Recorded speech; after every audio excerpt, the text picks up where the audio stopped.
Kisah para rasul itu seperti tadi saya katakan, itu mengajarkan bagaimana kita menjadi orang Kristen yang baik. Bagaimana kita menjadi jemaat yang baik. Dan saat ini mengajarkan bagaimana kalau kita mengikuti ibadah harus dengan baik. Kalau kita harus mengikuti ibadah dengan baik, saudara harus menjadi pendengar yang baik.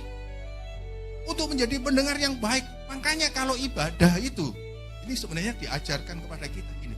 Kalau kita mau niat ibadah, ya sungguh-sungguhnya niat ibadah. Artinya apa? Mulai dari rumah atau dari mungkin sehari sebelumnya. Aduh, saya besok itu akan ikut ibadah ya. Saya harus makanan yang sehat. Saudara harus istirahat yang cukup. Nanti saya malam karena saya besok ikut ibadah, saya nggak akan begadang. Saya akan tidur waktu yang cukup. Nah, saudara supaya sudah bangun dengan sehat. Dan ketika saudara bangun, saudara persiapkan, saya nanti akan ikut ibadah. Saya harus siapkan sedemikian rupa, makan makanan yang secukupnya, yang menyehatkan. Dan ketika saudara mau datang kepada ibadah, saudara siapkan hati saudara juga. Saya ini akan ibadah, saya penuhi dengan hati saya. Saya nanti akan memuji Tuhan. Saya nanti akan bersungguh-sungguh, saya akan siapkan waktu. Jadi saudara siapkan waktu. Wah, ini kira-kira kalau ibadahnya di Taman Dayu ini membutuhkan waktu setengah jam.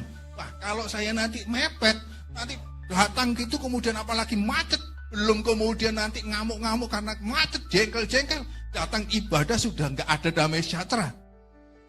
Saudara siapkan sedemikian rupa waktunya dan kemudian hati saudara, keinginan saudara, saya pokoknya datang mau memuji Tuhan, saya harus bersukacita, saya harus tinggalkan semua yang pikiran-pikiran yang di belakang. Disinilah kita harus belajar.